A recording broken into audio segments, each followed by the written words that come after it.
Yes, Priyanka Mataji, Priyarani Mataji, Krishna Garwalpu, Rinku Mataji. Anything from last class what we discussed? We discussed 4.34, no, sir? Yes, 4.34. So what was the content or what was discussed when we were talking about 4.34? Approach a knowledgeable people, knowledge which will elevate the soul. So you have to go to spiritual people. Yes, approach the knowledgeable people and what? Which will elevate the soul. Shall elevate the soul. Okay. Anything else? We have to go to spiritual people and approach the three qualities which were discussed were humbleness, inquire, and render service. Very nice. Yes. These three things we do, then we get a spiritual knowledge. Perfect. So, tadvidi pranipatena pariprashnena sevaya upadekshanti te jnanam jnanena tattvadarshana. That was a previous sloka. And it said how we should approach. So Krishna is saying, just try to learn the truth by approaching a spiritual master. Inquire from him submissively, like Roji said, humble. Render service unto him, right? We need to offer or render some service. The self-realized soul can impart knowledge unto you because they have seen the truth. So we need to inquire very, very submissively with a submissive attitude, not in an attitude of challenging someone. Render service, right, to please them. And the self-realized soul being pleased upon you can impart knowledge unto you because they have seen the truth. Tattvadarshi, which means the seers of truth. They have actually seen the truth, seen the Lord, right? So they can impart knowledge unto you. Something on sacrifice, Prabhuji. Sacrifice. Yes. What about sacrifice?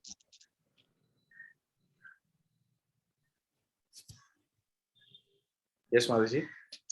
So we have to sacrifice some. That topic was like we discussed on sacrifice. Okay. So what about that? What do you need to sacrifice?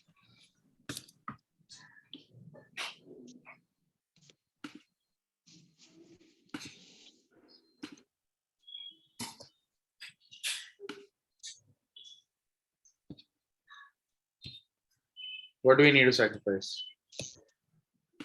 We have to be submissive and always ready to render service. The reciprocation of knowledge and inquiries become perfect. Okay. Sure. I think sacrifice we kind of discussed the previous week to that. Not sure if Prabhuji discussed something on sacrifice, Parthapriya Prabhu. I think, yeah, previous week, Prabhuji. Okay. Okay. Fine. All right. So let's look at this week. We also discussed the qualifications of a spiritual master and qualification of a spiritual disciple also. So what are the qualifications?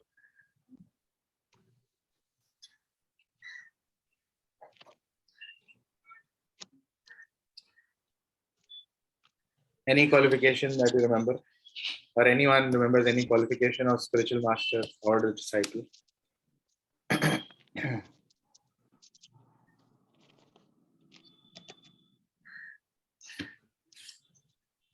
How should we choose a guru? And once we choose a guru, what should we do and what should we not do?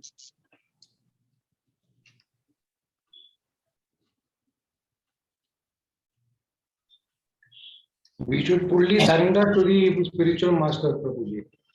Yes. Should not doubt.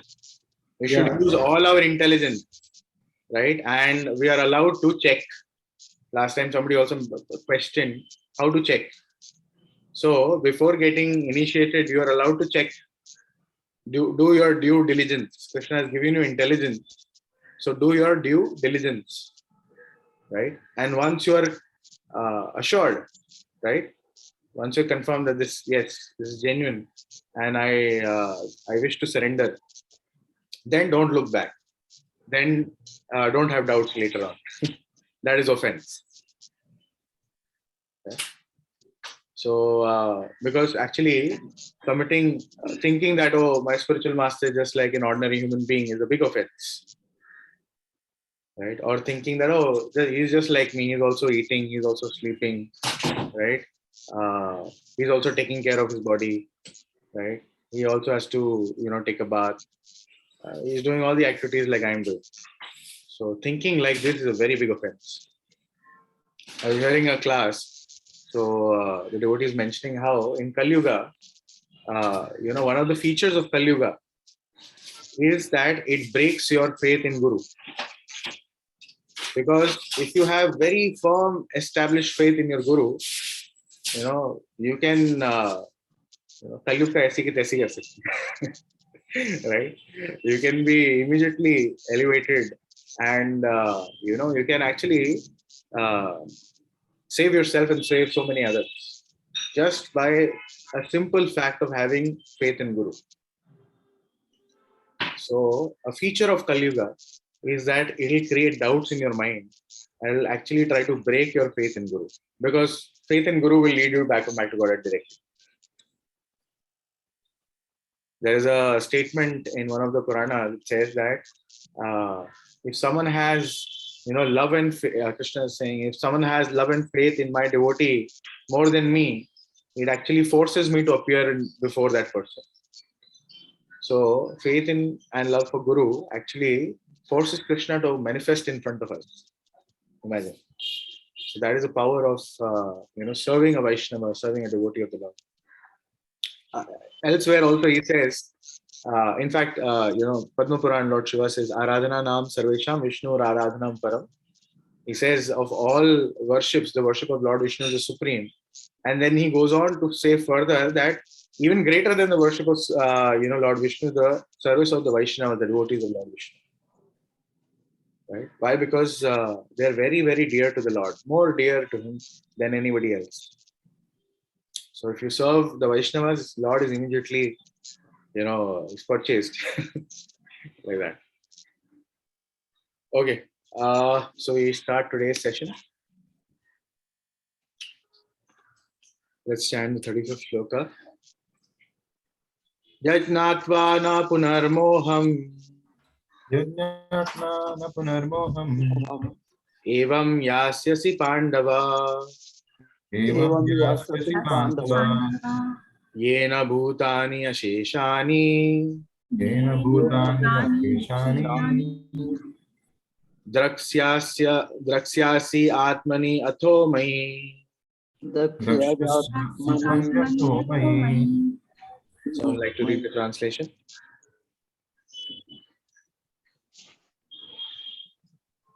Anyone? Can I read, Prabhuji? Yes, Prabhu. Having obtained real knowledge from a self-realized soul, you will never fall again into such illusion. For by this knowledge, you will see that all living beings are but part of the Supreme, or in other words, that they are mine. Okay. So, actually, Krishna up till this point, again, he's, I'll just give you a quick overview of the 4th chapter once again. So, in 3rd chapter, he said, okay, there's some disturbance. I'm not sure from where. Okay. Yeah. So, 3rd chapter, Krishna is mentioning that, keep all the abominable activities away, right? Using spiritual intelligence, right? So Arjuna is asking, oh, do you not want me to fight, etc., right? So that's where it starts. And then Krishna says, no, he starts explaining what is real spiritual knowledge, right? He thought intelligence use karo, keep sinful activities away. So keep the abominable activities of fighting a war and killing the grandfather and, uncles, etc., away.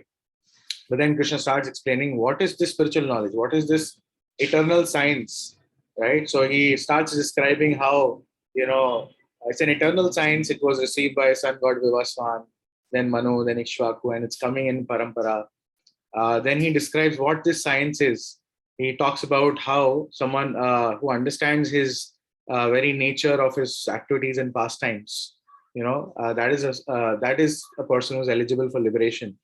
And because Arjuna is his devotee and friend, he's revealing this science to him, right? So he gives the qualification also. And he describes his birth is not like ordinary birth. His appearance is not ordinary, right? One who understands this never returns back, right? And when he appears, when there is a decline in religious principle, rise of a religion, and he appears to please his devotees, right? Paritrana is sadhana, right? To satisfy his devotees and to re-establish religion. That's when he appears. And what is the result of knowing Krishna like this? Somebody who knows Krishna like this will naturally love him. Somebody who understands Krishna's divine appearance and pastimes will naturally love him, because Krishna is all glorious, and he's very, very sweet as well, right? So he's filled with opulences. Someone can be, just by a spark of his splendor, we are enamored like anything. So imagine, the complete personality of God in front of us, right? So obviously, or even if you hear about him, it's very, very, attractive. Krishna is all attractive. It's very, very attractive. And he's also very charming to the heart, right? Very, very lovable, most lovable, or the only lovable object rather, right? So hearing about Krishna, one naturally develops affection and gives up, vitaraga bhaya krodha, right? He gives up attachment, he's not afraid, because he understands his spiritual identity as servant of the Lord, as spirit soul. And of course, because he's not frustrated, running behind material things, he's free from frustration. And then Krishna goes on to explain how, he created, the four varnas and ashramas, and, each person works according to his own nature. And that Krishna also works, just to set an example, but that work doesn't really bind him. And he's not bound by reactions, etc. And somebody who's working in Krishna consciousness is also not bound by reactions. And then he talks about the different kinds of sacrifices, like I think Kavita Mataji was mentioning. So we looked at there was the Dravya Yagna, Tapo Yagna, Jnana Yagna, Yoga Yagna, Swadhyaya Yagna, right? Different kinds of yagnas. We spoke about how people try to approach the Lord, or try to perform sacrifices, right, in order to achieve something higher. And yagya particularly means to achieve the Supreme Personality of God, or to please Him, actually. So people do charity, do austerity, do yoga. What else? I think, they do swadhyaya or study. They do pranayam. So all of these different types of sacrifice they perform in order to advance spiritually, like that, and thereby their sinful reactions are destroyed, right? And yagna actually culminates. One who performs yagnas culminate into spiritual knowledge. And why? How? So when somebody is doing yagya, when one understands he is getting benefit, so one tries to understand, what is this yagna? Why? What really? How does it work? Right? What is actually giving me these benedictions? So when one tries to inquire, and there are sages or saints or brahmanas who are performing the yagnas, so he tries to inquire, right? And then he comes to some realization, some knowledge, right? And then his interest or jigyasa increases to know more and more. And that's where we come to the previous shloka, tadvidi pranipatin, how to attain that knowledge, the process of acquiring or attaining jnana from guru, right? So how one should approach in a very humble mood, and inquire from the self-realized soul, not anyone, not any ordinary being, but from a self-realized soul, and serve him, worship him, serve him, so that the self-realized soul is pleased and imparts knowledge to you. So now, having obtained, this is the result. Having obtained real knowledge from a self-realized soul, you will never fall again in such illusion. Right? So what is the result? After attaining this knowledge, you will never fall again in such illusion. For by this knowledge, you will see that all living beings are but part of Supreme, or in other words, that they are mine. So immediately we, develop this vision that everyone is part and parcel of the Supreme Lord, having attained that realized knowledge or self-realization, right? We'll understand that everyone is part and parcel of the Lord, and will not fall again into illusion. So let's see what Prabhupada is describing in Prabhupada. The result of receiving knowledge from a self-realized soul, or one who knows things as they are, is learning that all living beings are part and parcel of the Supreme Personality of Godhead, Lord Shri Krishna. The sense of an existence separate from Krishna is called Maya. So Maya means minus Krishna. I'm not connected to Krishna, right? I have a separate existence. I can enjoy separately from Krishna. That is Maya. Something that we have nothing to do with Krishna. That Krishna is only a great historical personality, and that the Absolute is impersonal Brahman. Factually, as it is stated in Bhagavad Gita, this impersonal Brahman is the personal effulgence of Krishna. Krishna, as the Supreme Personality of Godhead, is the cause of everything. In Brahma Samhita, it is clearly stated that Krishna is the Supreme Personality of Godhead, the cause of all causes. Right? Even millions of incarnations are only his different expansions. So it's simple. I mean, people are thinking I don't have to do anything with Krishna, right? Or Krishna was just some personality, and someone is saying something. Okay, Krishna is just some historical personality, and that it's actually impersonal Brahman. But then Bhagavad Gita clearly describes and distinguishes between impersonal Brahman and Krishna, and that impersonal Brahman is nothing but the effulgence from body of Krishna. And how Krishna is the cause of all causes. In Brahma Samhita, Brahmaji says, right? Ishvara Parama Krishna Sachidananda Vigraha Anadir Adir Govinda Sarva Karana Karanam. He is the cause of all causes, right? So if Krishna is all cause of all causes, right, you cannot be aloof from him. He is the cause of you also, right? And he's the cause of everything around you. So how can you have nothing to do with Krishna? So that is not possible. Even millions of incarnations are his only different expansions. So even if and you can know Krishna in different ways, or he may be manifest in your life in different forms. He has multiple incarnations in the form of Lord Vishnu, in the form of Lord Narayan, in Vararupa, Narsimha, Vamana, so many different incarnations, right? And he also is present in form of his own material nature, right? It's nothing but energy of Krishna. And if someone denies, okay, I still don't believe in Krishna, he appears in the form of death, right? Kalosmi, Krishna saying, time I am, the destroyer of the three worlds. So if someone doesn't want to face Krishna, he has to face Krishna at the time of death, right? In the form of death, or in the form of Kala. So you cannot escape Krishna. That's the point, right? The Mayavadi philosophers wrongly think that Krishna loses his own separate existence in his many expansions. Yes. Someone saying something? Okay. The Mayavadi philosophers wrongly think that Krishna loses his own separate existence in his many expansions. This thought is material in nature, right? Because materially we calculate, we have experience in material world, things when fragmentally distributed lose its original identity. But the Mayavadi philosophers fail to understand the absolute mean. The absolute means that 1 plus 1 equals to 1, 1 minus 1 equals to 1. And this is the case in the absolute world, right? Om Purnamada Purnamadam Purnat Purnamudachyate Purnasya Purnamadaya Purnameva Vishishyate. If one is removed from one, the one still remains, right? The Purna still remains. Even if many Purnas come out of the original Purna, the original Purna still remains Purna, complete, right? So 1 minus 1 is still 1.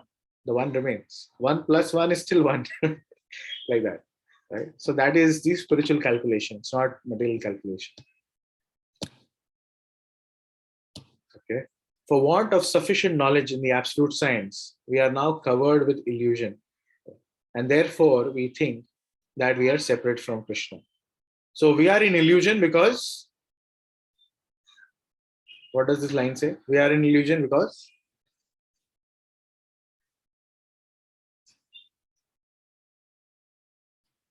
anyone?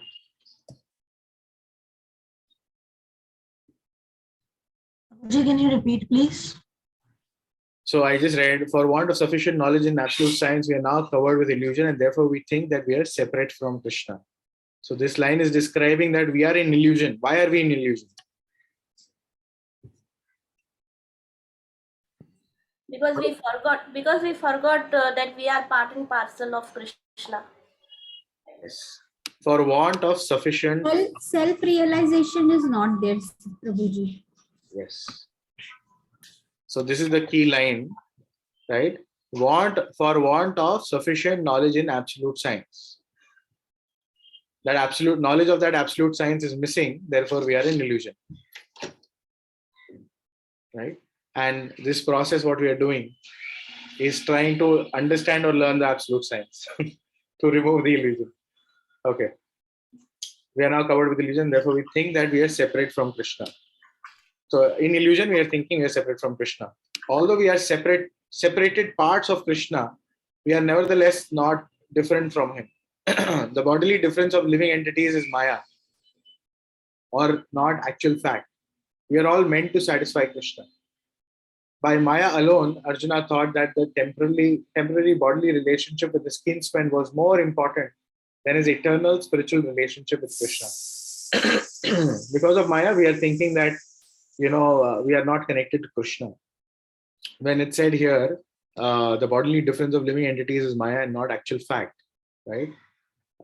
So we are having different, dresses, but as souls, we are equal in terms of individual souls, and we are connected to Krishna. We are parts and parcels of Krishna, meant to satisfy Krishna. So, if we are simply trying to, make our decisions basis bodily relationships with our kinsmen, right? That is not more important than our eternal relationship with Krishna, right? We have a temporary relationship with our family members, but with Krishna, we have an eternal relationship. So, what is more important, right? The whole teaching of Gita is targeted towards this end, that a living being as Krishna's eternal servitor cannot be separated from Krishna, and his sense of being and identity apart from Krishna is called Maya. So Maya, in simple words, as per this definition, is thinking that I have an existence or an identity apart from Krishna. The living entities are not that my identity is Krishna only. No, I am servant of Krishna. That is our real identity. That is a real ego.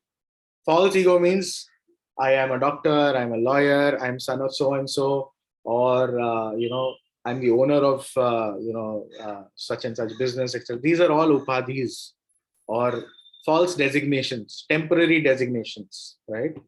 And pure devotional service, one of the definition is sarvopadhe vinirmuktam tatparatvena nirmalam rishikena rishikesham sevanam bhakti. Right? Sarvopadhi vinirmuktam, being free from all false designations, right? When one completely understands that, yes, I am the servant of the Lord, that is a real ego. And one takes pride in being servant of the Lord. And no matter what level of devotion you are performing, even Nand Maharaj, Yashoda, who are parents of Krishna, who are in a superior position, they also consider themselves servant of Krishna. The gopis, they are also considering themselves servant of Krishna, right? So while they may have different rasas and different kinds of exchanges, which pleases Krishna in different degrees, but the baseline is that we are servants of the Lord, and that is the attitude in everyone. They're serving in different capacities in different moods, but the part of service or being a servant is common. So, and if one can cultivate this attitude that I'm servant of the Lord, right, then one can easily attain perfection. Any decision in life you have to make, or anything, if you simply cultivate this attitude of being servant of the Lord, anything comes in your house, right? Those who have servants, right? Agar darwaze pe kuch aaya, what do you expect from the servant?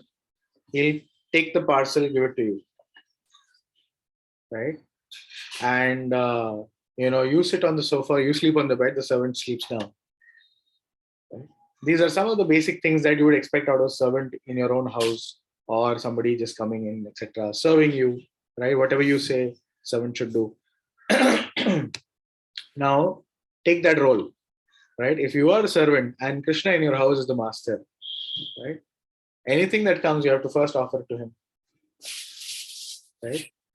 All the comforts, right? Nice bedding, nice clothing, AC, fan, everything has to be for the Lord, for the master, right?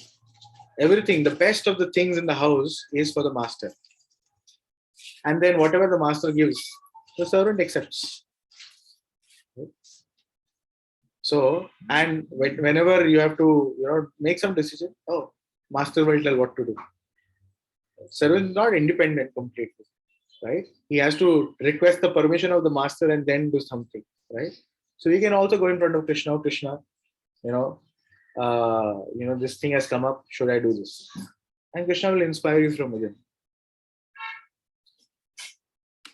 So if you cultivate this attitude, right, and build this relationship with Krishna, that you are a servant and he is the master, right? Of course, the different moods will come later on, but just this simple relationship that Krishna is the master, you are the servant. Your life will be successful. Things will change so drastically in your house. It will be unimaginable. The living entities are, as separate parts and parcels of the Supreme, have a purpose to fulfill. Having forgotten that purpose since time immemorial, they are situated in different bodies as men, animals, demigods. Such bodily differences arise from forgetfulness of transcendental service of the Lord. But when one is engaged in transcendental service through Krishna consciousness, one becomes at once liberated from illusion. So this whole process of Krishna consciousness given by Prabhupada is just, so that we kind of get into that habit of serving, right? Therefore, the result of chanting is that you would want to serve. Chanting is also a service, right? The more you chant, we are requesting service from the Lord. Oh Krishna, energy of the Lord, please engage me in service of the Lord. So it's very, very important that we also engage in some physical service, right? And cultivate this attitude of being a servant.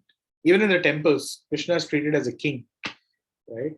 And every single morning in Mangalarti, an entire account is related to him, right? In front of everyone, today, so many books got distributed, so much donation came, this is the account. So literally, as he's the king, and, there are servants who are relating to him what happened the previous day and what all activities happened in his house, in his temple, right? So with that mood of a servant, it's related to him every morning, right? And Krishna is very pleased. The living, but when one is engaged in transcendental service through Krishna consciousness, one becomes at once liberated from illusion. At once, right? That's very important. One can acquire such pure knowledge only from a bona fide spiritual master, and thereby avoid the delusion that the living entity is equal to Krishna. So only a bona fide spiritual master, that's the need, or the vital role that spiritual master plays, bona fide spiritual master. We forgot doing that. Om Jnana Timirandhasya today, right? This is just reminding me that. So let's chant. Right? Om Jnana Timirandhasya Jnananjana Shalakaya Chakshurunmilitam Yena Tasmai Shri Gurave Namaha. So Om Jnana Timirandhasya, right? My spiritual master is opening my eyes, which are blinded. I was blind and in darkness, complete darkness. So spiritual master is opening my eyes with the torchlight of knowledge, right? So that is a vital role the spiritual master plays, and it is by his mercy. He's a connection to Krishna. It's only by his mercy that we can understand Krishna, or Krishna even acknowledges, okay, this guy has come. Right? That's our connection. He introduces us to Krishna, and we serve Krishna through him.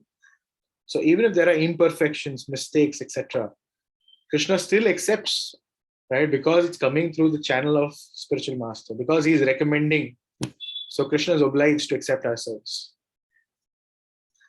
Perfect knowledge is that the Supreme Soul, Krishna, is the supreme shelter of all living entities. And giving up such shelter, the living entities are deluded by material energy, imagining themselves to have separate identity. The spiritual master pulls us out of this delusion, delusion, hallucination, right? Delusion, second degree. He pulls us out of this delusion that we have separate identity or we are separate from Krishna. We have nothing to do with Krishna. He pulls us from that delusion. He engages us in Krishna's service, and we understand that yes, we are related and we can only be happy by serving the Lord. Right? That is the role of a spiritual master. Through engagement in service, he makes us realize that we cannot be happy without Krishna. Thus, under different standards of material identity, they become forgetful of Krishna. When, however, such a deluded living entity becomes situated in Krishna consciousness, it is to be understood that they are on the path of liberation. As confirmed in Bhagavatam, Muktir hitva yatha rupam, Muktir hitva yatha rupam, Swarupena Vyavastita. Liberation means being situated in one's constitutional position as eternal servitor of Krishna. Right? So you can be Jivan Mukta right now, simply by engaging in service of Krishna. For the time you're engaged in service of Krishna, you're liberated. You don't have to run after some other liberation. There's a perfection, there's a liberation, perfection of liberation, being situated in our original constitutional position as eternal servitor of Krishna. So you don't have to, be impressed by somebody, rising 5 feet above the ground, with no support, or, going, spending 10 minutes inside water without, need of coming out for oxygen. Yeah, these are all, not so impressive, or not leading you towards liberation, right? I was hearing Prabhupada's, one of the Prabhupada stories he was relating in a lecture. So there was this boy who actually, from a village he went, and he actually associated with some yogis. So after 15 years, that boy returned. And all the villagers were excited. Hey, what did you learn with the yogis? Can you show something? So the boy said, yes, tomorrow come and I will show you what I learned. So he called everyone on the bank of the river, and he started walking on the water. Right? So everyone was like, oh, wow. There was one old man. He said, hey, you wasted your time. All your, energy and power is just 2 paisa worth. 2 paisa. I paid 2 paisa to a boatman, he'll take me across the river. It's just worth 2 paisa. Right? It's nothing. It's worth nothing. It's just 2 paisa worth. I can take a boat and pay 2 paisa and go across. Right? So people can spend so much of time and energy, 12 years, 15 years, trying to attain one such perfection, but it's not really worth. Right? So we need not be impressed by all these gymnastics or show of power. Right? What we are interested in is how we can serve become situated in our eternal position of serving the Lord. Right? That is real liberation. Rosie, you want to add something?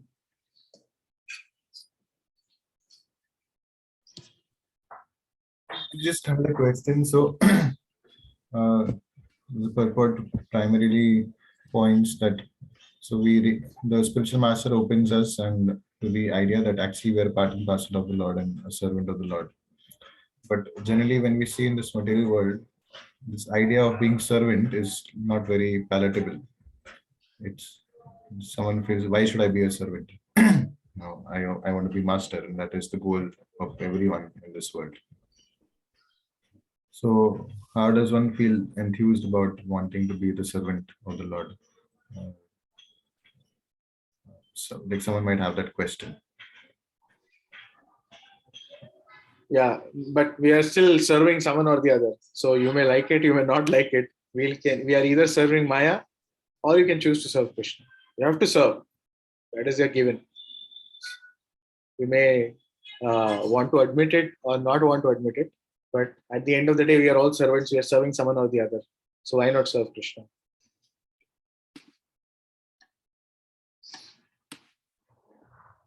Serving materialistic things or Maya is like chewing the chewed every time. Perfect. Yes.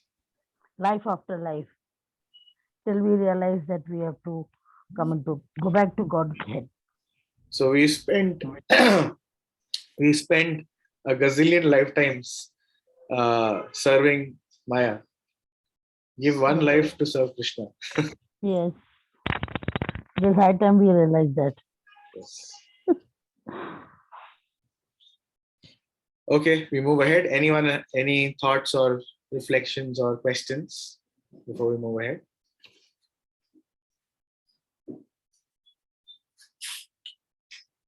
Okay, let's move. Api chedasi papebhya Pichedasi papebhya sarvebhya papakritamaha Sarvebhya sarvam jnana plavenaiva sarvam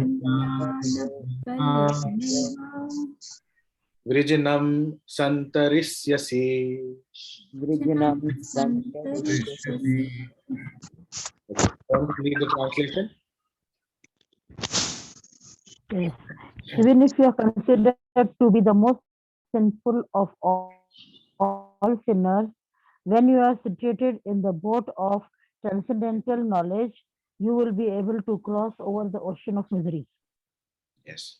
So again, some more results Krishna is talking about when you attain this transcendental knowledge. So even if you are considered to be most sinful of all sinners, when you are situated on the boat of transcendental knowledge, you will be able to cross over the ocean of miseries.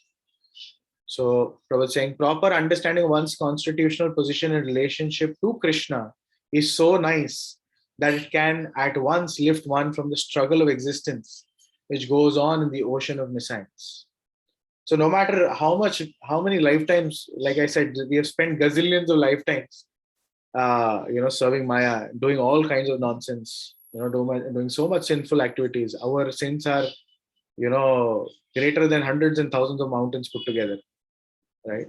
But as soon as you are situated in transcendental knowledge, in the boat of transcendental knowledge, no matter how much baggage you have, you will still be able to cross over the ocean of miseries if you're sincerely practicing, right? So this Prabhupada is further saying, Prabhupada is saying that one can be at once uplifted from the struggle of existence which goes on in the ocean of nescience.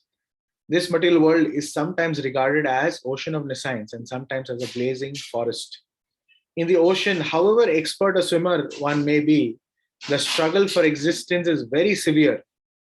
If someone comes forward and lifts this struggling swimmer from the ocean, he is the greatest savior.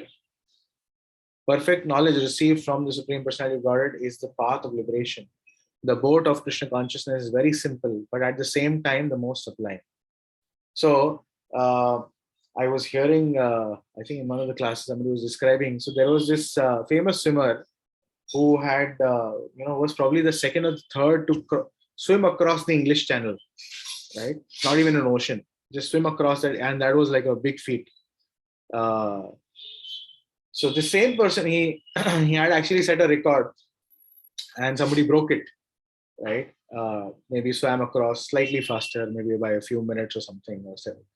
So he tried once again, and the second attempt he drowned because he was completely fatigued. He was struggling so hard, but he could not reach the other end. He drowned. Right? So imagine, no matter how much expert a swimmer one may be, in an ocean, in the middle of an ocean, you cannot do anything, right? No matter how much you swim, you're in the middle of the ocean. To reach the shore, it's practically impossible. And you can be saved only when someone comes from above, lifts you, and takes you on the other side, right? So the material world is compared to an ocean here, and sometimes a blazing forest fire, samsara davana, right? That's also, you cannot escape. So only when it rains, the fire is extinguished and you can escape it.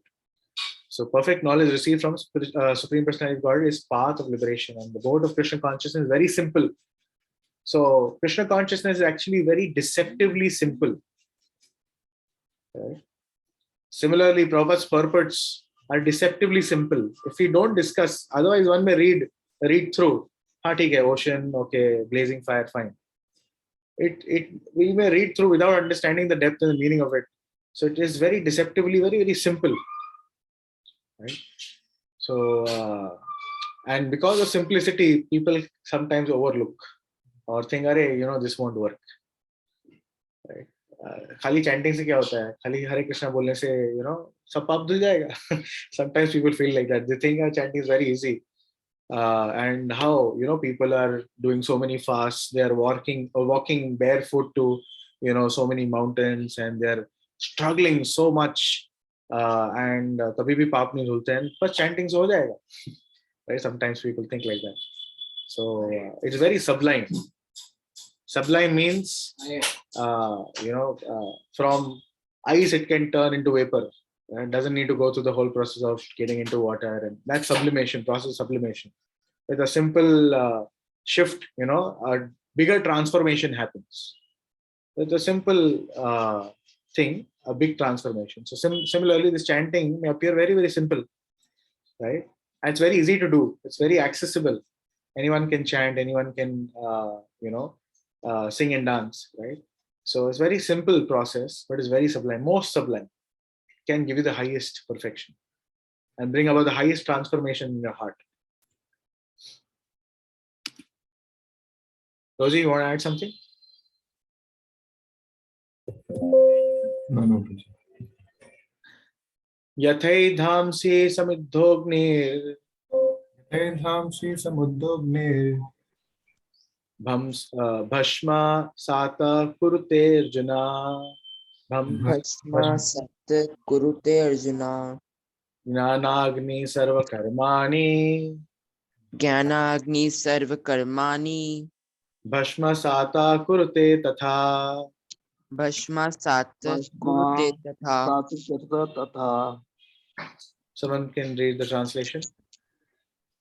As a blazing fire turns firewood to ashes, O Arjun, so does the fire of knowledge burn to ashes all reaction to material activities. Yes. So just as a blazing fire turns firewood to ashes, O Arjuna, the fire of knowledge burns to ashes all reactions to material activities. So Krishna is talking about all the mountains of sins that you've done. Will be burned to ashes in the blazing fire of knowledge. Right?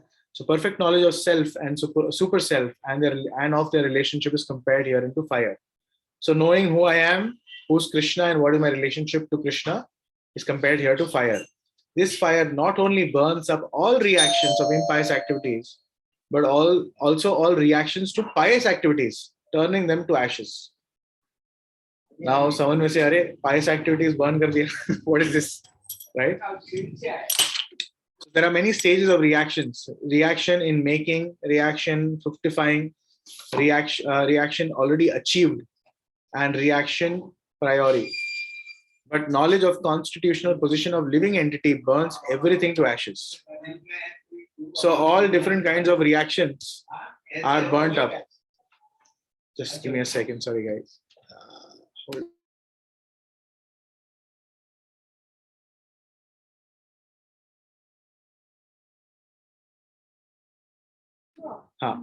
So the knowledge of constitutional position of living entity burns up everything. So karma, it doesn't just come. It's not just a simple action reaction. So when you perform some activity, right, it leads a seed to perform the same activity again. Then that seed fructifies.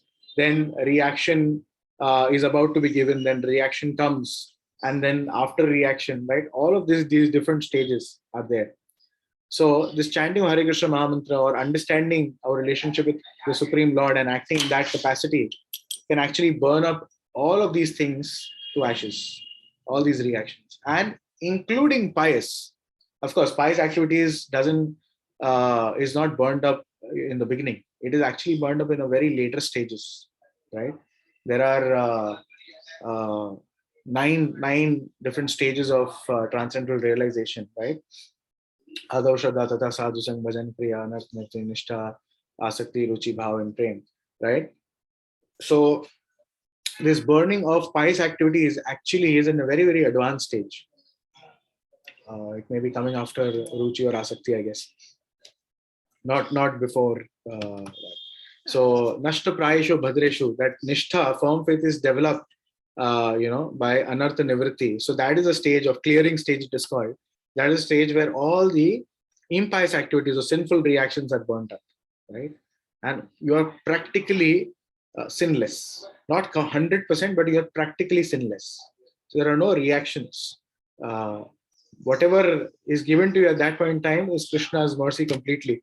If Krishna is testing you, or Maya Devi is testing you, or Krishna is giving certain reactions to help you further advance or even progress even more rapidly. That's the situation. Right now, we are going through what we are going through is because purely for our karma.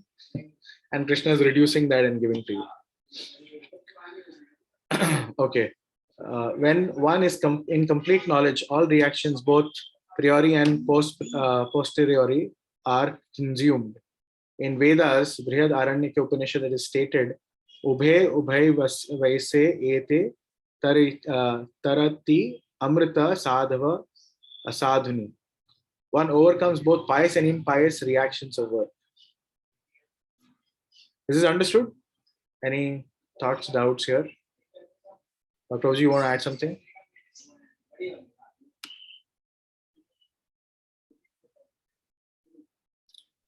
No. Okay, moving ahead. Nahi gnanena sadrisham Nahi jnanena satya. Nahi jnanena satrasam pavitram iha vidyate pavitram iha vidyate tat swayam yoga samsiddha tat swayam yoga samasiddha kale natmani vindati. kale namani vindati. Someone can read the translation, please. In this world, there is nothing so sublime and pure as transcendental knowledge. Such knowledge is the mature fruit of all the mysticism. And one who has become accomplished in the practice of devotional service enjoys this knowledge within himself in due course of the time. Yes. So again, the same point is being repeated, which we read in the previous purport, that in this world, there is nothing so sublime, right? It's the most sublime process, right? A little effort, highest transformation. Nothing is so sublime and pure as transcendental knowledge.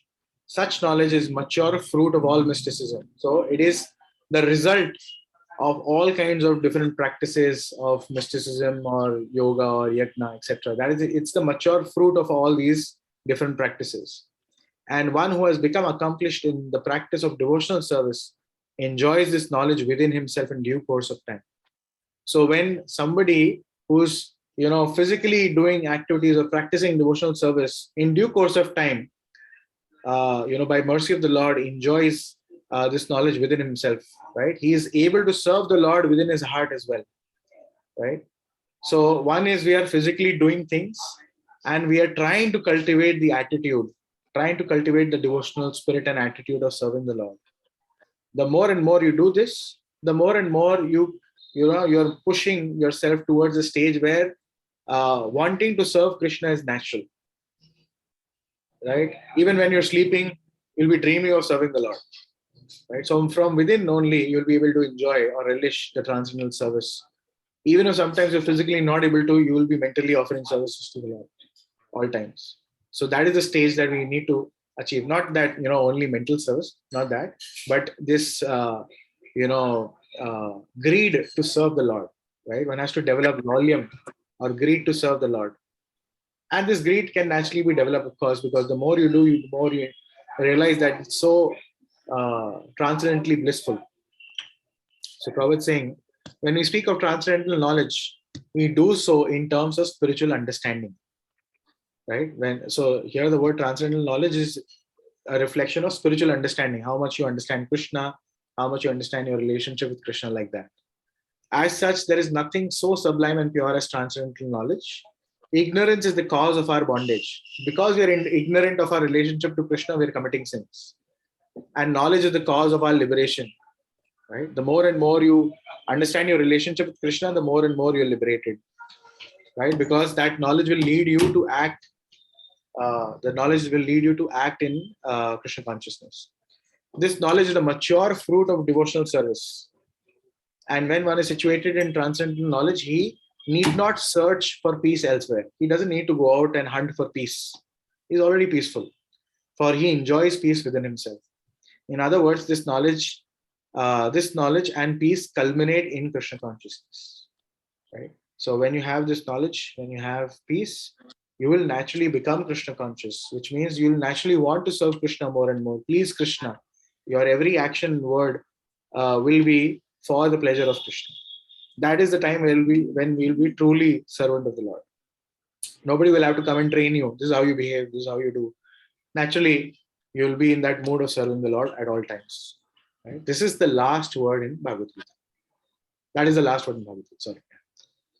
Rosie, you want to add something? Yeah, I was just thinking when you were reading this purport.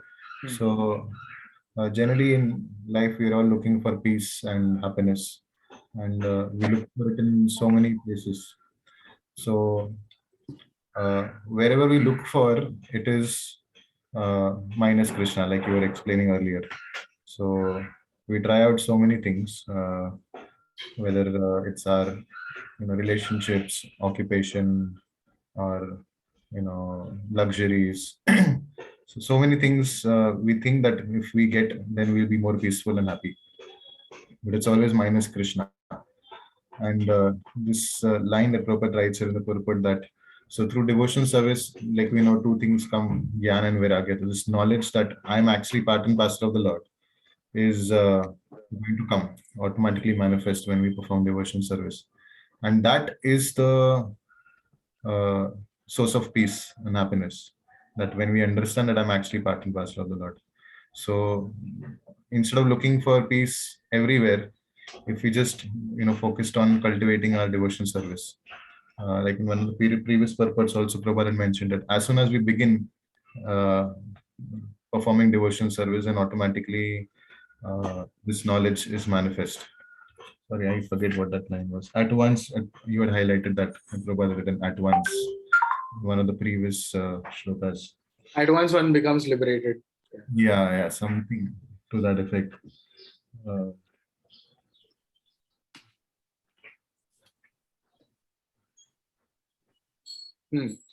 At once lift from the struggle of existence.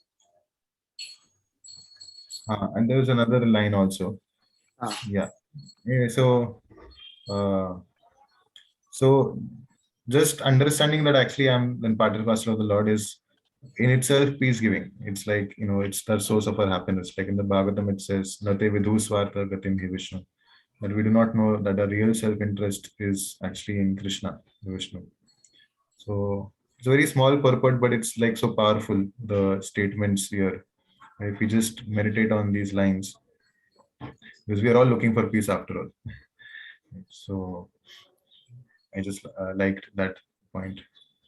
And again, if we cultivate this attitude of being a servant, whatever loss comes, that belongs to the master. Whatever profit comes, that belongs to the master. So you're peaceful. You don't have to worry. It is his headache, not your headache. Okay. Very, very important shloka. Shraddhava labhate jnanam. Valabhate jnanam. Tatpara samatendriya. Tatpara samyattendriyaha. Jnanam labdva param shantim. Jnanam labdva param shanti. Achirena adhigacchate. Someone can read the translation. A faithful man who is dedicated to transcendental. Go on, sorry. A faithful man.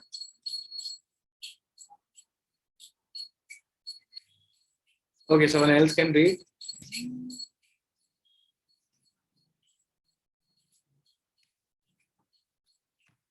Hare Krishna. Rosie, am I audible?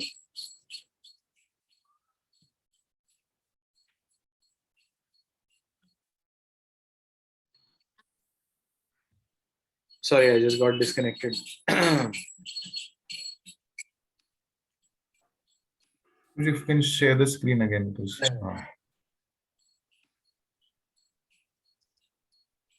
Yes, go on. Sorry. Please read the translation again. A faithful man who is dedicated to transcendental knowledge and who subdues his senses is eligible to achieve such knowledge, and having achieved it, he quickly attains the supreme spiritual peace. So, very important. Who can achieve this knowledge? So, Krishna is describing a faithful man, right? So, initial faith is needed to be able to understand this knowledge. Who is dedicated to transcendental knowledge and who subdues his senses is eligible to achieve such knowledge, and having achieved it, he quickly attains supreme spiritual peace. So, faith is needed, right? And dedication to transcendental knowledge, or dedication to cultivating this Krishna consciousness, and at the same time subduing his senses is needed. The more and more you develop your faith and you try to learn, understand Krishna more and more capacity you'll have to subdue the senses as well. So purport, such knowledge in Krishna consciousness can be achieved by a faithful person who believes firmly in Krishna. One is called a faithful man who thinks that simply by acting in Krishna consciousness, he can attain the highest perfection. Shraddha Shabde Vishwasa Kahe, Sudrida Nishchaya, Krishna Bhakti Kaile Sarva Karma Krita Hai. Right? Shraddha or faith is defined as firm faith in Krishna. Shraddha Shabde Vishwasa Kahe, Sudrida Nishchaya, Drida Nishchaya. Krishna Bhakti Kaile Sarva Karma Krita Hai. If you perform Krishna consciousness, simply by acting in Krishna consciousness, he can attain highest perfection. Sarva karma krita hai. He doesn't need to do other activities, right? He can attain the highest perfection simply by acting in Krishna consciousness. This faith is attained by discharge of devotional service, by chanting Hare Krishna, Krishna Krishna, Hare Hare, Hare Ram, Ram Ram, Hare Hare. So you need some initial faith. You start chanting, discharge devotional service, your faith increases more and more because Krishna is reciprocating now. So this chanting which cleanses one's heart of all material dirt, and with chanting your heart is being cleaned. So naturally you're realizing yourself also as servant of the Lord. Over and above this, one should control the senses, because again in the previous chapter Krishna is describing what is the low-hanging fruit. In the third chapter he describes the low-hanging fruit. In order to control our mind is first try to control the senses, because that's where the lust is sitting. Senses, intelligence, and mind. Senses are the most easiest to kind of control compared to the three. So that's a low-hanging fruit. So over and above this, one control the senses. A person who's faithful in Krishna consciousness and who controls the senses can easily attain perfection in the knowledge of Krishna consciousness without delay. So Krishna, he gives you the strength. Hare Krishna Mahamantra will give you the strength to overcome temptations. Our only job is not to fall for those temptations, because now we have the strength also to overcome it very easily. You're given tests. You're put in circumstances of allurement, and you're put in a test which can easily pass. The capacity that is given by the Harinam to you is much more than the circumstances that you're put into. So you're given a test which can easily pass. So our only job is to, control or keep that patience and have some control and not fall for allurement. That is one thing. And on the other side, discharge devotional service, chant Hare Krishna. So Abhyas and Vairagya, both are being described here, right? So one can easily attain perfection in the knowledge of Krishna consciousness without delay if he does this. Okay, it's 12:22. I think we have just two or three more slokas. Let's quickly do so. We'll finish the chapter by 12:30. Prabhuji, in between, you want to add something, you can please stop me and add. I'll try and go a little fast since we have to read a full chapter also. Agnascha Shraddhanascha Agyascha Shadhanascha Samshayatma Vinashyati Samshayatma Vinashyati Nayam Lokosti Na Paro Nayam Loko Asti Na Paro Na Sukham Samasatmanaha न सुखं संशयात्मनः. Okay. Translation, anyone can quickly read?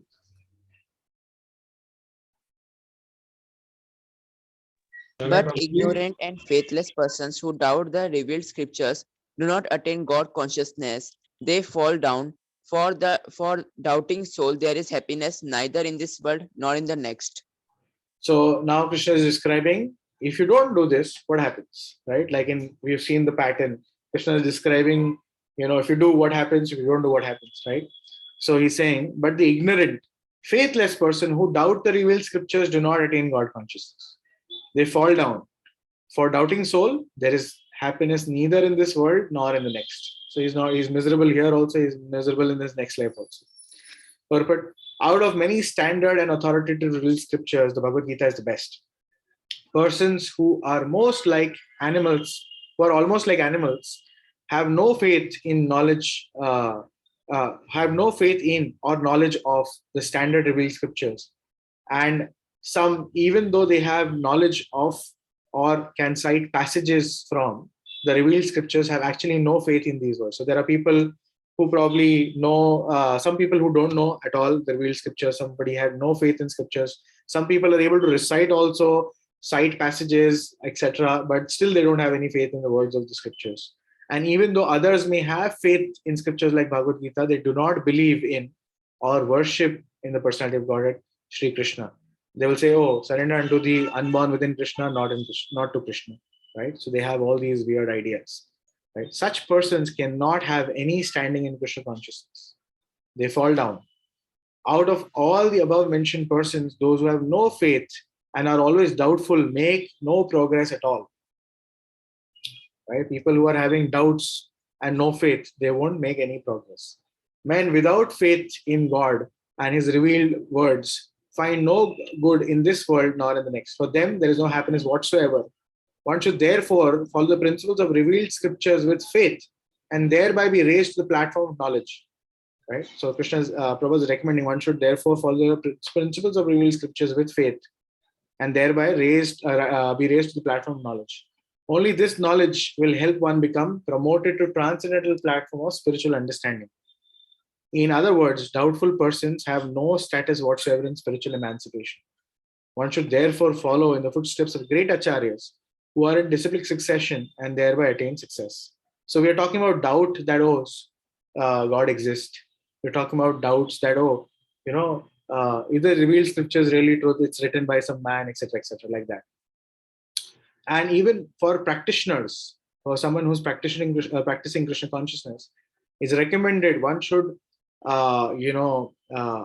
surrender to a guru and ask questions, clarify all doubts, so that the demon of doubt is not remaining in your mind and your consciousness, right? Otherwise, you'll let that doubt remain, and later on it'll derail you from the path of Krishna consciousness at some point in time. So it's recommended that one should ask all questions, clear your doubts, so that you have full confidence. You can move ahead with full confidence and vigor. Okay, moving ahead. Yoga sannyasa karmanam. Yoga sannyasa karmanam. Nana sanchana samyasam. Jnana sanchana samshayam. Atmavantam na karmani. Karmani. Nibadhananti dhananjaya. Nibandhanati dhananjaya. Okay, I'll read this. One who acts in devotional service, renouncing the fruits of his actions, and whose doubts have been destroyed by transcendental knowledge, is situated factually in self. Thus, he is not bound to the reactions of work, O conqueror of riches. So Krishna is saying, one who's established in devotional service, renouncing the fruits of his action, is not, performing actions for material gain, working Krishna consciousness in action, akarma, and whose doubts have been destroyed by transcendental knowledge, is factually situated in himself and is not bound by reaction to work, O conqueror of riches. So in the purport, Prabhupada writes, one who follows the instructions of Bhagavad Gita as imparted by the Lord, the personality of Godhead himself, becomes free from all doubt by the grace of transcendental knowledge. He, as part and parcel of the Lord, in full Krishna consciousness is already established in self-knowledge. As such, he is undoubtedly above bondage to action. So when we go through, we understand the instructions of Bhagavad Gita and follow it, live Bhagavad Gita, right? Then we'll become free from doubts. And by grace of the transcendental knowledge, we'll realize our relationship with the Lord, and we'll be free from bondage. Okay, last one. Tasmad ajnana sambhutam Tasmadajnana-sambhutam ritstam jnana sinatmanaha Ritam jnanashinatmanaha chitvainam samshayam yogam Chitvainam samshayam yogam atishto tishta bharata. Tishto tishta bharata. Translation, someone can read. Balmukunda Prabhu, you would like to read translation?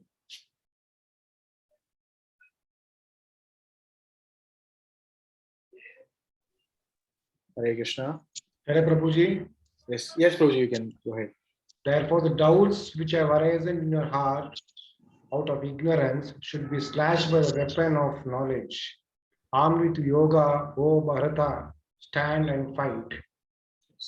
So in the end, Krishna is saying at the end of the fourth chapter, he's explained transcendental knowledge. So he's saying, therefore, doubts which have arisen in your heart out of ignorance should be slashed by weapon of knowledge. Armed with yoga, O Bharata, stand and fight. So again, Krishna is imploring Arjuna to fight, right? So let's see the purport. The yoga system in this chapter is called Sanatana Yoga, or eternal activities performed by living entities. This yoga has two divisions of sacrificial actions. One is called sacrifice of one's material possession. Other is called knowledge of self. One is sacrifice of material possession. Other is called knowledge of self, which is pure spiritual activity. If sacrifice of one's material possession is not dovetailed for spiritual realization, then such sacrifice becomes material, right? If you're not progressing, or if the intention is not spiritual advancement, sacrifice of material possession is just material activity, right? But one who performs such sacrifice with a spiritual objective or in devotional service makes a perfect sacrifice. When we come to spiritual activities, we find that these are all divided into two, namely understanding of one's own self or one's constitutional position, and the truth regarding the Supreme Personality of Godhead. So understanding oneself, understanding Krishna. One who follows the path of Bhagavad Gita as it is can very easily understand these two important divisions of spiritual knowledge. So the spiritual knowledge has two aspects: understanding yourself, understanding Krishna, right? And one who follows Gita can easily understand these two divisions. For him, there is no difficulty in obtaining perfect knowledge of self as part and parcel of the Lord. As such, understanding is such understanding is beneficial. For such a person can easily understand the transcendental activities of the Lord. When you understand this, you can understand the transcendental nature of Krishna's activities and pastimes. In the beginning of this chapter, the transcendental activities of the Lord were discussed by the Supreme Lord himself. One who does not understand the instructions of Gita is faithless and is to be considered to be misusing the fragmental independence awarded to him by the Lord. So one who is not able to understand Gita is faithless because he doesn't have faith, therefore he's not able to understand. Right? If he has some faith, Krishna will fan that spark, right? Make you meet a devotee, help you understand, right? If you are faithless, then you won't be able to understand. In spite of such instructions, one who does not understand the real nature of Lord as eternal, blissful, all-knowing personality of Godhead is certainly fool number one. Who are fool number one? Who after going through Gita, writing a commentary on Gita, are concluding that, oh, Krishna was a great historical personality, but he's not God.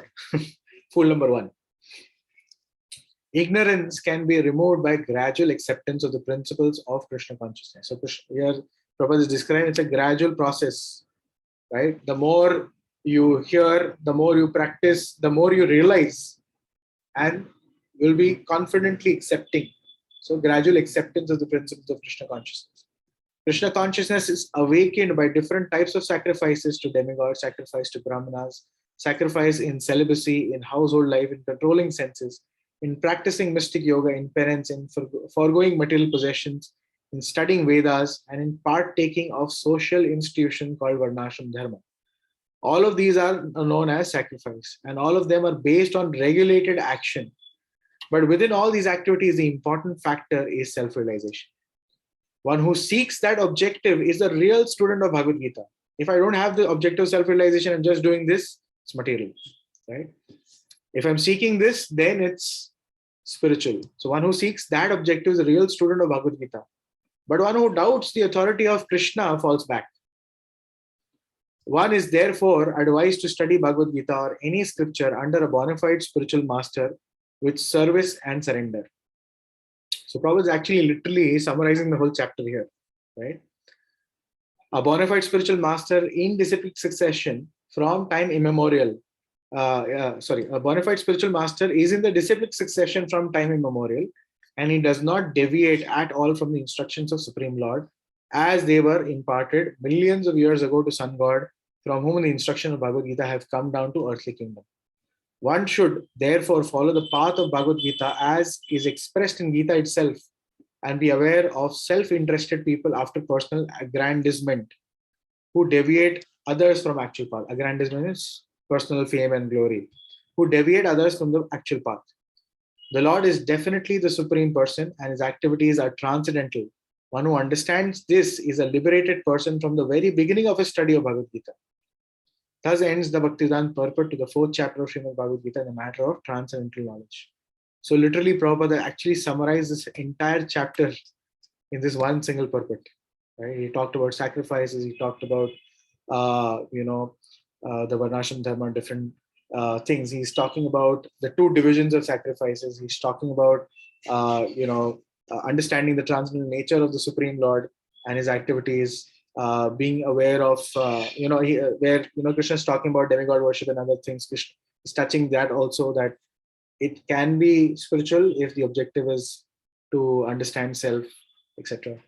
So very nicely, in a very succinct way, Prabhupada has explained the entire chapter literally in this purport. Okay, and this is the end of the 4th chapter. Any questions? Prabhuji, you want to add something? We've been quiet for the past 3-4 shlokas.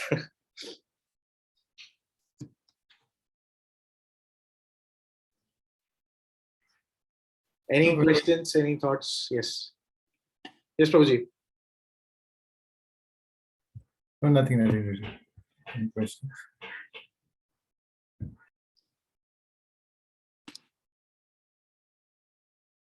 So also I would want to, we'll plan a quiz on 3rd and 4th chapter very soon.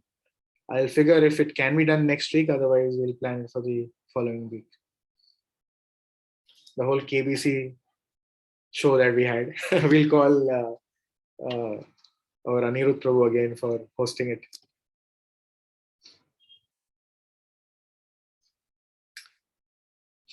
So any questions, right? Slash the demon of doubt with the weapon of knowledge. Any questions, any doubts? Or any reflections? How do you apply this?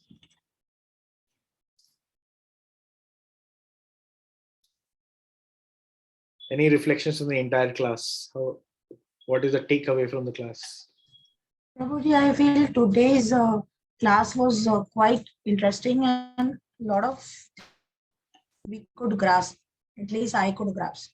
It was very interesting. So I have jotted down the points, but today's class, I feel it's quite in depth.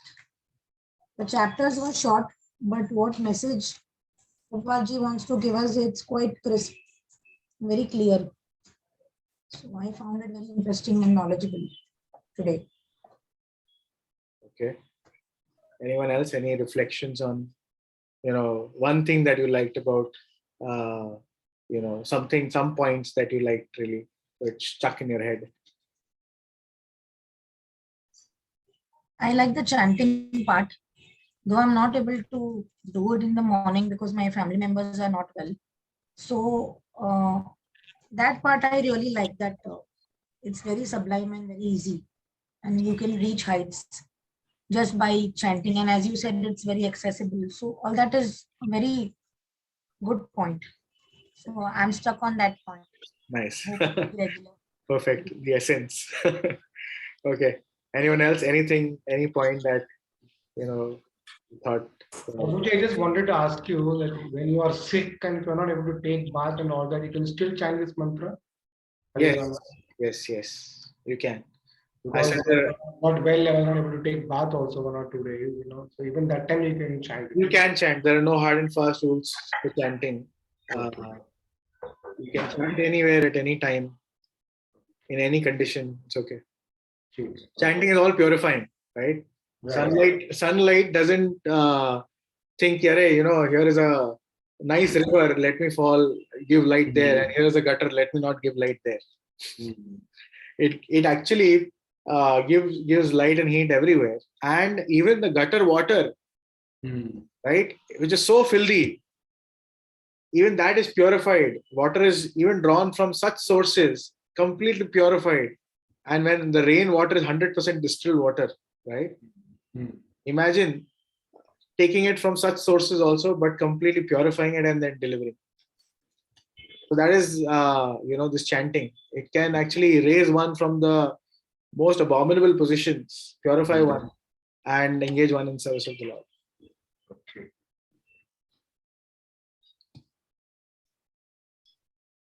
All right. Any other thoughts, any reflections, anything that stuck with you in today's class? 1 point, anything? Yes, Marzi.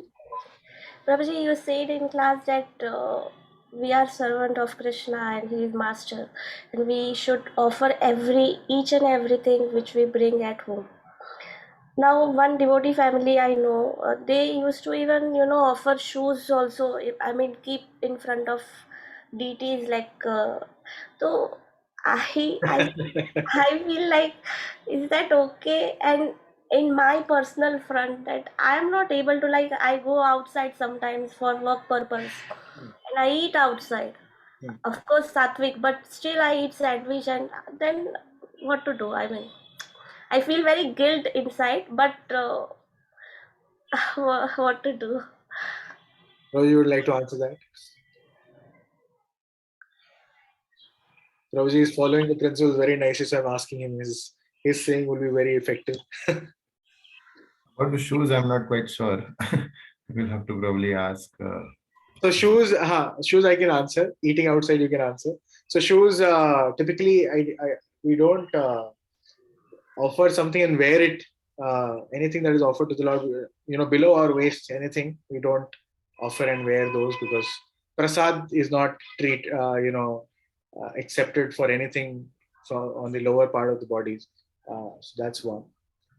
You can still pray to the Lord, not keeping the shoes in front of him, but yeah, you can still pray to the Lord that let me use this in your service. Plus, that is good enough.